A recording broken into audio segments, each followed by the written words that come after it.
بسم اللہ الرحمن الرحیم نحمده ونصلی علی رسولہ الکریم اما بعد۔ درس حدیث سبق نمبر 13 رجب کے بیان میں قال اللہ تبارک و تعالی ان عدت الشہور عند اللہ 12 شہرا فی کتاب اللہ یوم خلق السماوات والارض منها 4 حرم صدق اللہ العظیم۔ اللہ کے نزدیک مہینوں کی تعداد 12 مہینے ہے جو اللہ کی کتاب یعنی لوح محفوظ کے مطابق اس دن سے نافذ چلی آتی ہے جس دن اللہ نے آسمانوں اور زمینوں کو پیدا کیا تھا۔ ان 12 مہینوں میں سے 4 حرمت والے مہینے ہیں، وَمِنْهَا 4 حرم۔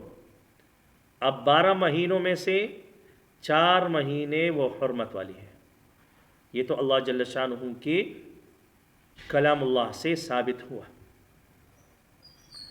اب رسول اللہ صلی اللہ علیہ وسلم کے حدیث مبارک سے رسول اللہ صلی اللہ علیہ وسلم فرماتے ہیں کہ زمانہ اب اپنے اسی ہیئت اور شکل میں واپس آ گیا ہے جو اس وقت تھی جب اللہ نے آسمان اور زمین کو پیدا فرمایا تھا۔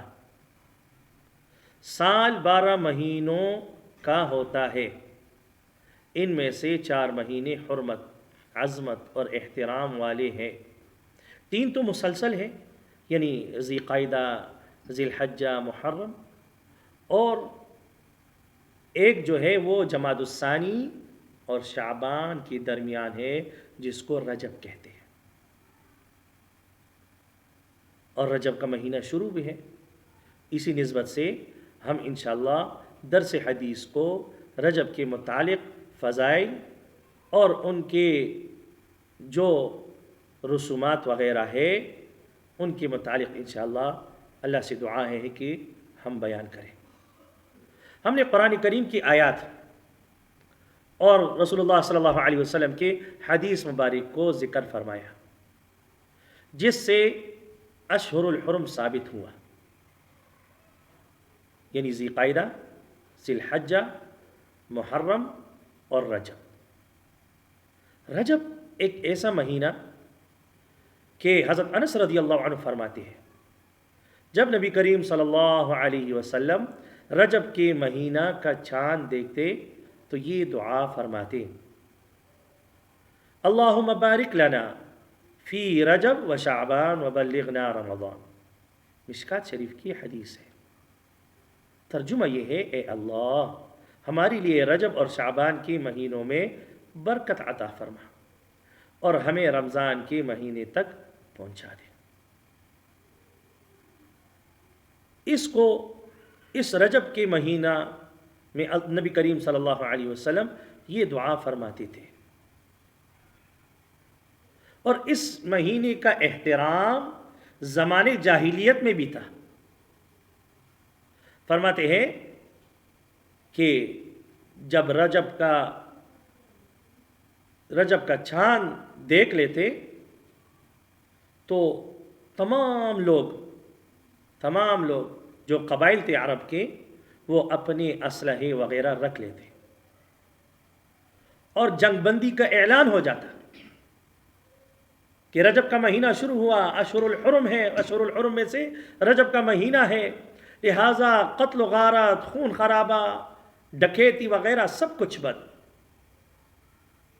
اور وہ مہینہ اطمینان کا ہوتا، سڑکوں میں بھی اطمینان، امن، خوف ختم ہو جاتا، تجارت لوگ کرتے، ایک شہر سے دوسرے شہر بغیر خوف و خطر جاتے۔